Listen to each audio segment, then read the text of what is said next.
katanya membuang benda jimat gitu karena ada perjanjian.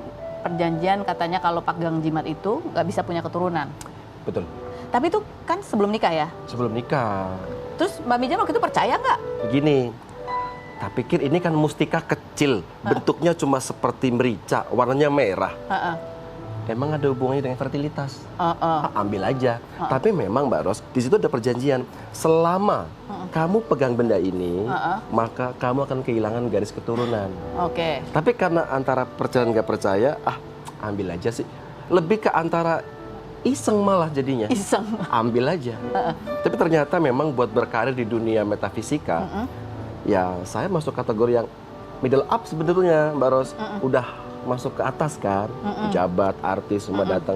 Nah akhirnya ada satu yang galau. Oh udah nikah 10 tahun tapi ternyata belum punya baby. Saya ingat betul. Ini sebenarnya iya nggak sih gitu. Ternyata oke lah kalau gitu tak kembalikan lagi di tempat yang dulu pertama saya Kamu dapat? Udah setahun kemudian istri hamil.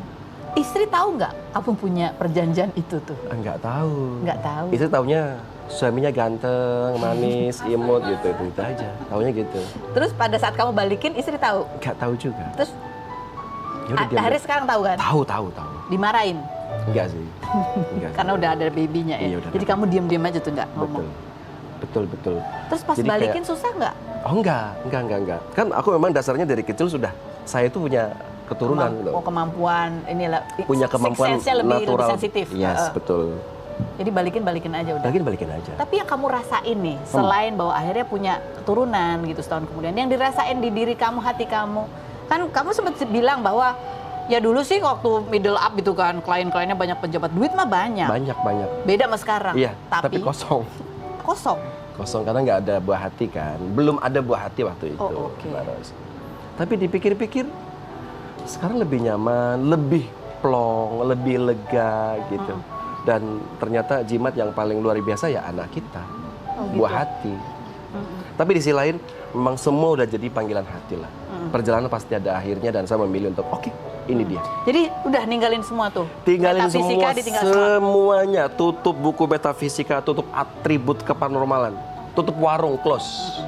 Apakah cuman itu pendorong kuatnya atau sebenarnya ada hal lain sudah mulai kepikiran untuk ini udah kayaknya gitu? Kalau untuk bicara panggilan hati lebih ke ya udahlah gitu aja sih.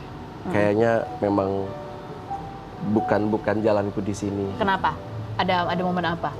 Ya momennya semua serba hambar, semua serba kosong, banyak uang, banyak ini tapi rasa hati itu nggak terlalu yang nyaman. Akhirnya setelah sekarang punya baby, ada keluarga kecil, bahagianya Beda. nggak sebanding ketika dulu kita bergelimang harta. Gitu. Oke. Ini ada kita lihat ya sekarang Mbak Mijan itu buka praktek gitu Ya, ya. ya. Sekolah akupuntur sampai ke Guangzhou 3 Guangzhou, tahun. 3 Sekarang tahun. juga ngambil D3 akupunktur, D3 akupunktur ya kuliah juga. kuliah Betul. juga. Dan ini kita lihat nih seperti apa sih konten-konten pengobatan yang dilakukan Mbak Mijan. Kan? Ya.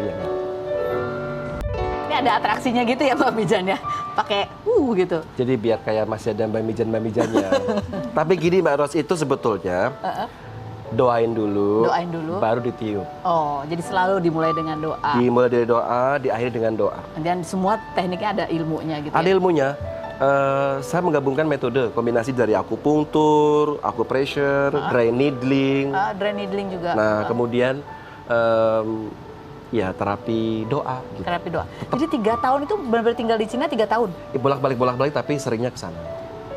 Niat banget ya. Niat banget. Niat sebanget-bangetnya. Kuliah lagi usia 41, itu niat banget Mbak Ros.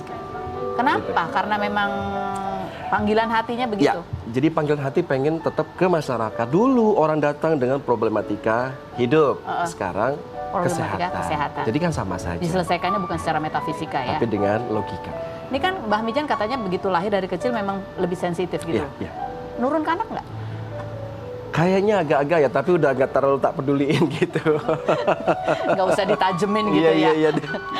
Nah kita mau datengin pasien nih ya. Ini pasien punya keluhan dia. Wah, oke. Kayaknya dia agak banyak beban hidupnya gitu ya di sini ya kayaknya ya. Kita panggilkan Mesita, silakan. Sita, oke. Paras, sakit Kenapa nih kamu tuh kaki sakit aku. apa sih? Konon katanya gara-gara sering ditawarin cowok jalanin aja dulu, jalanin aja. Halo. Siap. Jalan terus tapi nggak sampai ke tujuan ya kan? Oke, silakan duduk. Mesita, duduknya di mana Mesita. nih? Sini boleh, ya? sini. Sini, Ah, sini. iya, saya mau Sini, duduk sini. di kursinya Mbak Mijan itu. Sini. Oke, enggak ini beneran masalahmu di kaki apa di bahu atau di mana? Di bahu. Di bahu. Sebelah kanan. Iya, jadi tuh kayak kaku banget sampai aku bawa alat pijit aku sendiri. Kamu punya alat pijat Jadi ini sendiri? udah bertahun-tahun aku nggak mempan dipijit pakai tangan. Oh, harus pakai seri. besi di Serius? kayu pun nggak mempan. Wow. Dari berapa tahun ini kamu ngalamin? Ini alat Udah fisioterapi. 5 tahun tapi 2 bulan belakangan ini tambah parah. Yang sini doang atau dua-duanya? Dua-duanya udah cek, Ah. terus apa namanya? Maaf ya, boleh pegang. Terus sambil cerita ya sambil pegang. Kolesterol nggak ada. Kolesterol nggak ada, Otot? semua aman. Nah itu tuh nggak berasa, sampai kadang minta tonjokin. Minta kebanyakan lihat handphone? Mungkin. Kurang vitamin D mungkin ini. Vitamin D bisa ya? Deposito. Oh, deposito. Oh, kirain Vitamin D, beneran. duit. Terus ini pusing nggak? Atau cuma pegel aja? Enggak, cuma pegel aja. Jadi di area segitiga sini nih. Ya sini Ini sama nih, iya, satu iya. titik. Satu titik di tengah. Jadi kamu pernah ngapain aja udah? Diapain ini Mbak Mijan? Bisa nggak? Ini Ah. kalau belikat sakit seperti ini, Ah. ini kan maksudnya kategori trapezius syndrome nih. Jadi lebih ke lambung, problemnya di lambung. Oh. Jadi kalau lambungnya nanti beres, ininya ikut beres. Oh gitu bisa? Iya, bisa. Jadi ini yang perlu diterapi ini aja Lambungnya. atau nanti perutnya juga ada acupressure buat di Lambungnya, lambung? iya. Di akupunktur sih enggak, tapi kalau diselesaikan dari otot bagian leher atau cervical ini nggak bisa. Oh nggak bisa. Jadi Nggak bisa karena sakitnya sampai ke sini. iya. Iya betul Nah, gini. betul. Jadi bisa. Jadi kadang-kadang kayak orang masuk angin dikerokin juga tetap nggak mempan, nggak bisa. Jadi lambungnya mesti apa? Minum apa Di dia? treatment, Di treatment. Dikasih umpan lambung. di akupunktur, di akupunktur. Bukan. Wah, kayaknya aku juga ngerasa aku juga megang. Oh, ikut juga. Silakan ikutin aja. Iya, iya. Nah, oke. Ya.